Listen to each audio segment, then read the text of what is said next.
Buletin Didik 20 Mac bersama saya, Syafri Izan Wahab. Assalamualaikum dan salam sejahtera.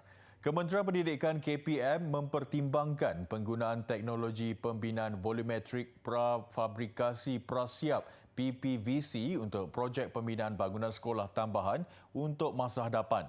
Menteri Kanan Pendidikan Datuk Dr. Razi Jidin berkata, inovasi terbaru itu didapati dapat mengurangkan tempoh pembinaan bangunan sekolah.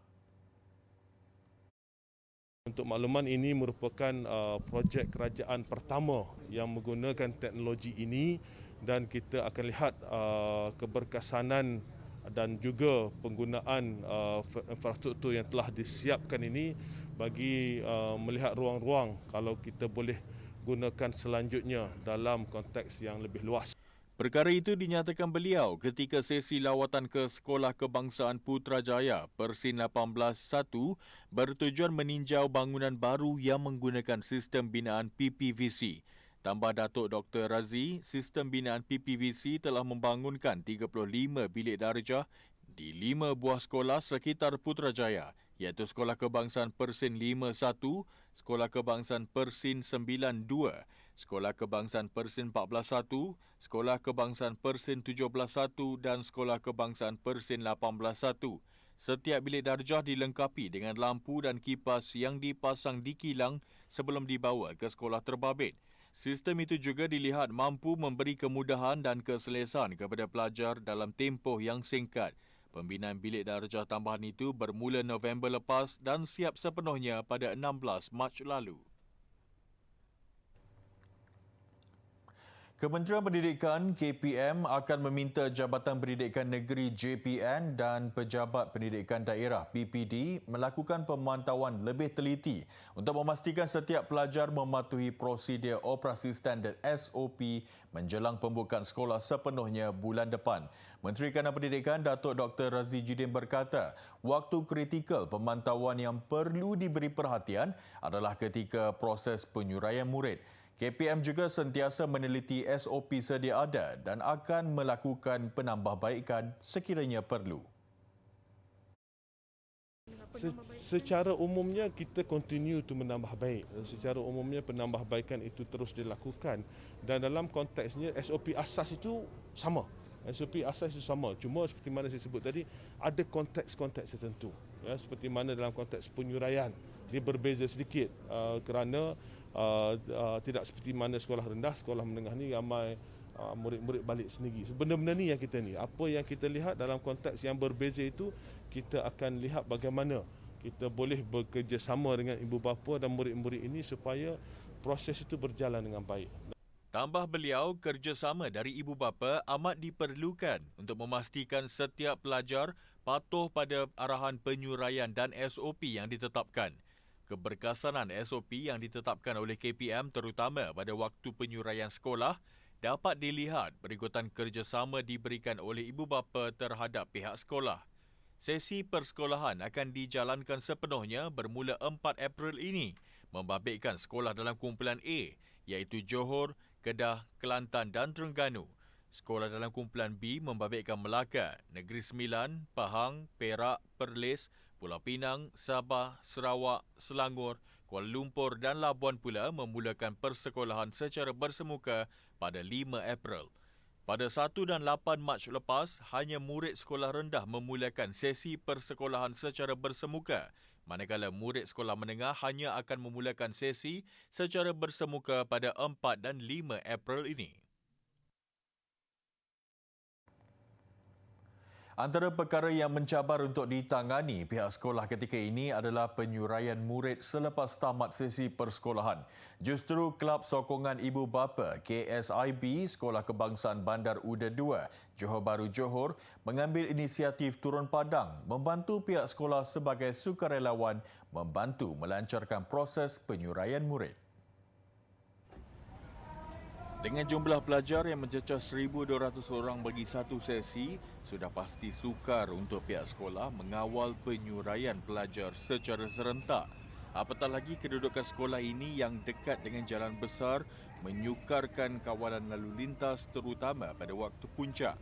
Justru usaha KSIB ini wajar dipuji kerana prihatin membantu pihak sekolah terutama ketika pandemik COVID-19 ini. Setidak-tidaknya mereka dapat membantu mengurangkan risiko jangkitan COVID-19 khususnya bagi mengelak kewujudan kluster baru. Menurut Guru Besar Sekolah Kebangsaan Bandar Uda 2, Nur Ayu Jayus, dia amat berterima kasih kepada keprihatinan KSIB membantu pihak sekolah. Kami mengikut dan sentiasa akur apa jua garis panduan yang telah ditetapkan oleh KPM. Contohnya untuk penyuraian murid, kami memilih model gabungan iaitu model 1, model 4 dan model 5. Kerana dengan kapasiti enrolment murid kami yang besar, kami tidak boleh menggunakan satu model sahaja. Sukarelawan yang terdiri daripada ibu bapa pelajar sekolah menjalankan tugas seawal 6.45 pagi. Mereka kemudian kembali memastikan kelancaran penyuraian pelajar selepas tamat sesi persekolahan. Menurut salah seorang sukarelawan KSIB, Zuraini Ismail, seramai 8 hingga 10 sukarelawan akan bertugas setiap hari memastikan kelancaran pergerakan. Saya akan pastikan kawan-kawan saya yang beberapa yang ada, sukarelawan ni sentiasa ada mengikuti SOP yang ditetapkan oleh guru-guru yang ada bertugas sepanjang saya berada di sinilah. Tambah Zuraini, dengan bantuan dari KSIB ini, mereka dapat meringankan beban guru-guru dalam memastikan pematuhan SOP dilaksanakan dengan lebih optimum. Memahami kesukaran dihadapi pelajar sekolah, terutama mereka yang dari keluarga kurang berkemampuan, mendorong Universiti Malaysia Perlis UNIMAP membenarkan 2 makmal mereka digunakan pelajar sebagai alternatif bagi mengikuti pengajaran dan pembelajaran di rumah PTPR. Usaha murni ini digerakkan sekumpulan pensyarah UNIMAP yang menggunakan makmal di Pusat Pengajian Pembangunan Insan dan Telekomunikasi ICOM sejak Februari lalu. Menurut Profesor Madya Dr. Khairul Anwar Abdul Halim, pensyarah Fakulti Teknologi Kejuruteraan Kimia, pada peringkat permulaan ini, sekurang-kurangnya 30 pelajar sekolah rendah dan menengah dari 13 sekolah yang sudah mendaftar dapat mengikuti PDPR di makmal berkenaan. Hebahan mengenai program ini juga dilakukan dengan kerjasama penduduk setempat. InsyaAllah kita akan teruskan projek PDPR at FTK UNIMAP ni sehingga sekolah dibuka sebenarnya. Sebab kami percaya di ketika pandemik COVID-19 dan di ketika darurat sekolah tak boleh buka, kita perlu melaksanakan satu usaha sama yang berimpak tinggi. Dan kami berharap dengan ada wujud usaha macam ni, kita dapat memberi kelangsungan pada pendidikan anak-anak. Sebab bagi kami, kelangsungan pendidikan itu adalah tanggungjawab bersama. Makmal berkenaan dibuka dari jam 8 pagi hingga 1 petang setiap Isnin hingga Jumaat. Kehadiran dan pemeriksaan suhu badan pelajar turut direkod sebelum dibenarkan masuk secara berkumpulan. Bagaimanapun, ibu bapa dan penjaga tidak dibenarkan memasuki perkarangan bangunan. Keprihatinan pihak universiti menyediakan fasiliti yang selesa selain akses internet yang kuat ini amat dihargai para pelajar. Tapi kadang-kadang ada masalah, kena tiba-tiba terkeluar meeting. Lepas tu tiba-tiba macam ada kerosakan, tak boleh nak on. Jadi macam kat sini ada tengok internet dia kuat apa semua tu, ada masalah tu lagi tak? Masalah tu tak ada dah. Jadi dia okey dah, smooth. Kat rumah. Sini mudah lagi lah. Sebab dia macam terbuka, cerah, tak ada gangguan. Adik semua ada dah ni, tapi internet tu dia lambat. Sebab ramai yang guna adik, ramai lah yang guna abang semua tu. Okey lah, sebab internet pun laju. Jadi syok lah nak belajar. Sepanjang PDPR berlangsung, ia dilakukan dengan pematuhan prosedur operasi standard SOP ketat dan mengamalkan penjarakan fizikal. Lebih menarik, mereka turut dibekalkan makanan secara percuma oleh pihak universiti. UNIMEP turut bersedia membuka lebih banyak makmal sekiranya terdapat permintaan penduduk setempat.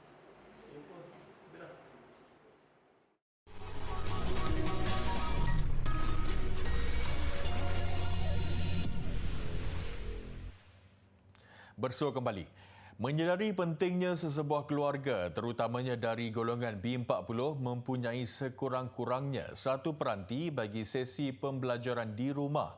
Sekumpulan mahasiswa dari 30 institusi awam dan swasta berusaha mengumpul dana bagi membantu 100 pelajar tidak kira di peringkat sekolah atau institut pengajian tinggi yang kurang berkemampuan mendapat satu peranti mudah alih untuk kegunaan pembelajaran. Bernaung di bawah Pertubuhan Bakti Ilmuwan Malaysia, kesemua pemimpin mahasiswa kaum India ini bergabung di dalam Malaysian Indian Student Front MISF. Presidennya A. Arvind berkata dana RM65,000 diperlukan bagi membeli 100 tablet untuk pelajar India yang memerlukan. Waktu COVID ini waktu yang cukup genting kepada masyarakat di luar bandar, khususnya masyarakat B40. Kalau kita lihat balik kepada agenda pembelajaran kita pun semuanya dalam e-learning.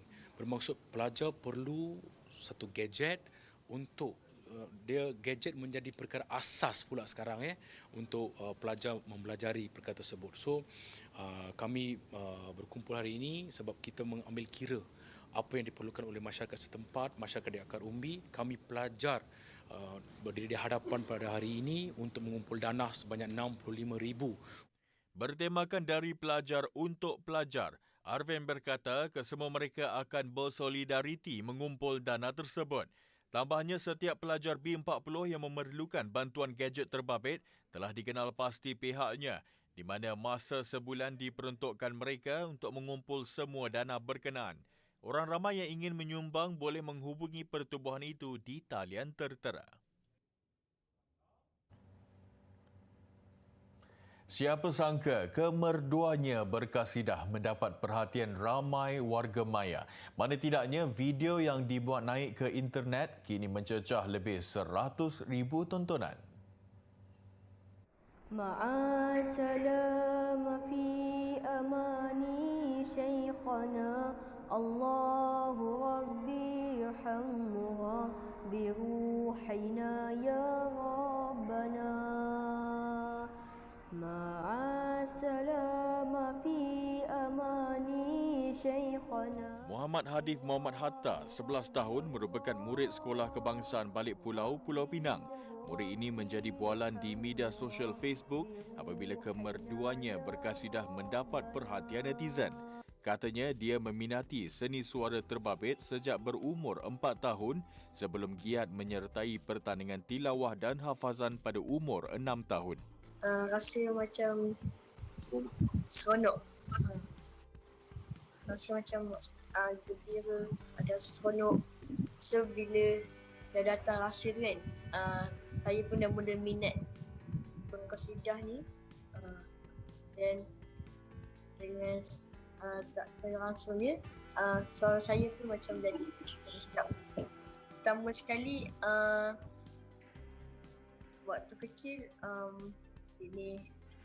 waktu kecil memang mak, umi dengan ayah saya selalu bukakan kat radio ataupun bukakan kat handphone kan apa lagu-lagu nasyid, zikir, kasidah, selawat dan juga ayat-ayat Al-Quran.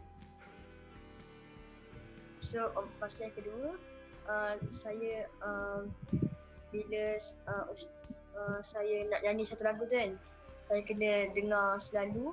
Lepas tu cara nak lancar dia kena ulang-ulang. Tambahnya, bakatnya itu berjaya menarik minat rakan-rakannya untuk mendengar dan mempelajari seni suara itu. Kebolehannya bukan sahaja boleh berkasidah, malah melaungkan azan dengan baik. Allahu Akbar, Allahu Akbar, Allahu Akbar, Allahu Akbar. Asyhadu an la ilaha illallah. Jelas ibunya, bakat anak ketiga daripada 4 beradik itu bermula sejak dari kecil dan mengikut jejak minat kakaknya Hanis Karina Muhammad Hatta 17 tahun. Kebanyakan masa tu dia berlatih sendiri, tetapi kami sokong dari segi menyediakan itulah seperti kemudahan komputer untuk dia refer, macam contoh pada apabila dia dipilih untuk membuat persembahan tilawah, berlagu lah maknanya kan, taranum, sebab memang saya tak pernah lagi menghantar beliau ke mana-mana kelas taranum ataupun mana-mana training yang sejak dia kecil ni. Tapi kebanyakannya tu apabila saya bukakan YouTube ataupun saya pilihkan mana-mana qori, beliau dengan mudah je dapat follow lagu, dapat ikut. Sementara itu, guru pembimbingnya, Ustaz Muhammad Anis Abu Ghani berharap ibu bapa di luar sana memupuk minat anak-anak dengan perkara yang berfaedah. Kita cuba cari apakah yang anak-anak kita minat, kan? Kita pupuk minat anak-anak ni supaya dia tak terlalu leka dengan gadget-gadget yang ada pada masa sekarang ni. Dan kalau anak-anak tersebut minat pada macam benda-benda kesenian, tak kira lah, kan, seni tulisan, seni dari segi nyanyian dan sebagainya, mungkin kita boleh guide, kita bagi panduan kepada anak-anak tu supaya masa yang ada tu tidak dihabiskan dengan hanya menghadap gadget-gadget telefon dan sebagainya, dan ini sangat-sangat merugikanlah kepada anak-anak kita.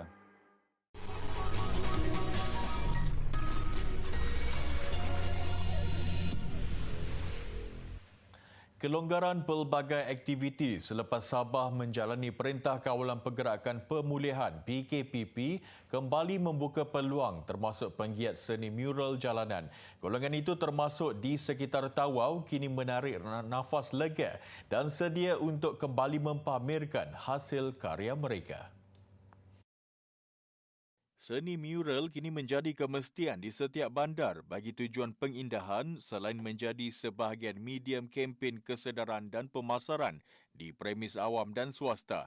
Bagi penggiat mural, Rozaini Jalil, 49 tahun, dia antara yang terkesan sepanjang tempoh PKP dan PKPB sehingga terpaksa beralih kepada menerima tempahan bagi lukisan dan hiasan dalaman rumah di daerah itu. Alhamdulillah juga ada setengah-setengah kawan-kawan yang rapat dengan saya kan, yang buat tempahan online, tempahan daripada media sosial kan untuk lukisan-lukisan, terutamanya lukisan hiasan dalam rumah kan.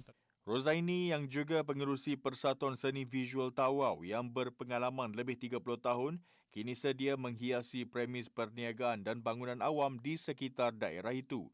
Persatuan itu juga mahu menghimpunkan lebih ramai penggiat seni lukis khususnya generasi muda lepasan sekolah untuk mengembangkan bakat mereka. Gunung berapi Fagradalsberg di Iceland meletus buat pertama kalinya dalam tempoh 6,000 tahun. Sebelum ini terdapat tanda-tanda akan berlakunya letusan selain gempa bumi setiap hari dalam tempoh 3 minggu lalu. Namun agak mengejutkan apabila saintis mendapati aktiviti seismik di sekitar gunung berapi ini reda sebelum berlakunya letusan. Visual diperoleh dari laman sosial Facebook Jabatan Meteorologi Iceland menunjukkan letusan kecil dengan 2 aliran lava. Setakat ini tiada amaran berpindah dikeluarkan kepada penduduk. Iceland mempunyai kira-kira 130 gunung berapi dengan sebahagian daripadanya tidak aktif.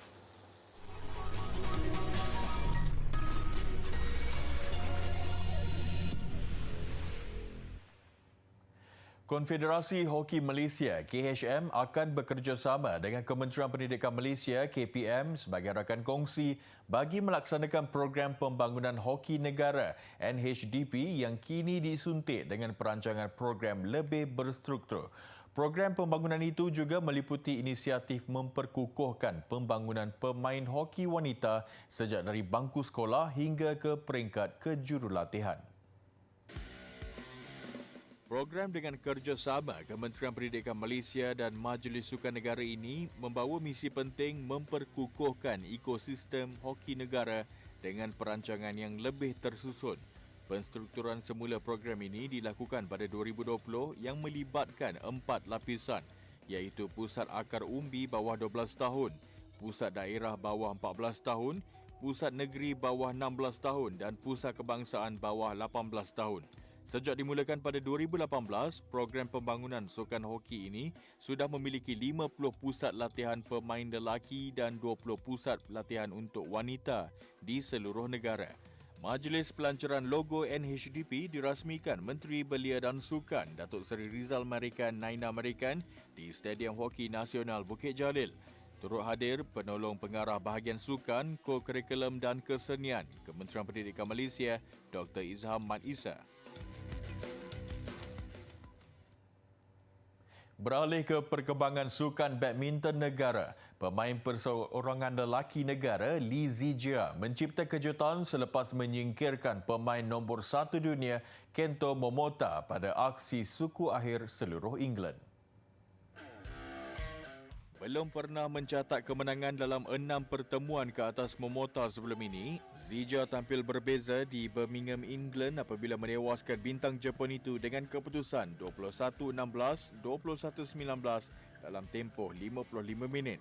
Kemenangan terbabit menyaksikan dia berjaya mengulangi pencapaian tahun lalu apabila turut mara ke separuh akhir kejohanan. Peluang Zijia untuk melangkah ke pentas final juga nampak cerah apabila dijadual menentang pemain bukan pilihan dari Belanda, Mark Kellier.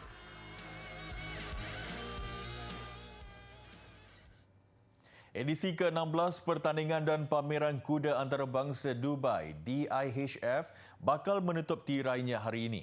Ia diadakan di Dewan Tertutup Pusat Dagangan Dunia Dubai, Emirat Arab Bersatu bermula 18 Mac lalu selepas acara itu dibatalkan tahun lalu.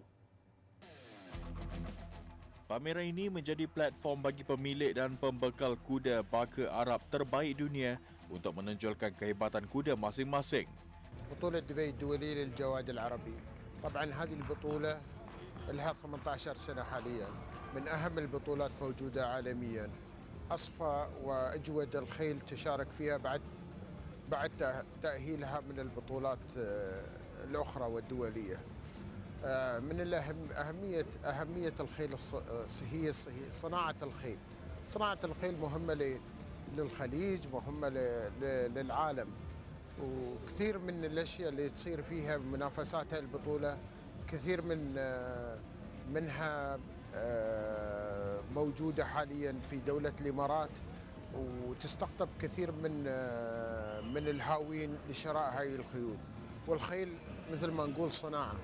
Menurut Setiausaha Agung Pameran, Kusai Obaidullah pula, pameran ini turut memainkan peranan penting meningkatkan industri kuda di negara-negara teluk sekaligus meningkatkan aktiviti pembelian kuda dari pelbagai pihak. بطولة دبي الدولية من أقوى البطولات العالمية، سواء من ناحية الجوائز التحفيزية للملاك والمربين ومن نوعية الخيل المشاركة. بطولة دبي الدولية للجواد العربي تستقطب فقط الأبطال المتأهلين للبطولة القوية هذه. هي تعتبر بطولة نخبة، بطولة دبي الدولية للجواد العربي. فمن بعدها بعد ما نختتم الموسم هنا في البطولة هذه، الخيول اللي تفوز هنا تروح العالم وتفوز أي مكان. Secara purata, setiap ekor kuda ini mencecah harga puluhan ribu dolar. Ia akan dinilai oleh juri-juri antarabangsa bergantung kepada kecantikan, ketangkasan dan juga ciri-ciri yang diwarisinya. Hadiah bagi kuda terbaik pula berupa wang berjumlah 4 juta dolar atau lebih 16 juta ringgit. Gaya bebas luncur salji secara duduk mengakhiri buletin didik malam ini. Saya Syafri Izan Wahab, salam hormat dan Assalamualaikum.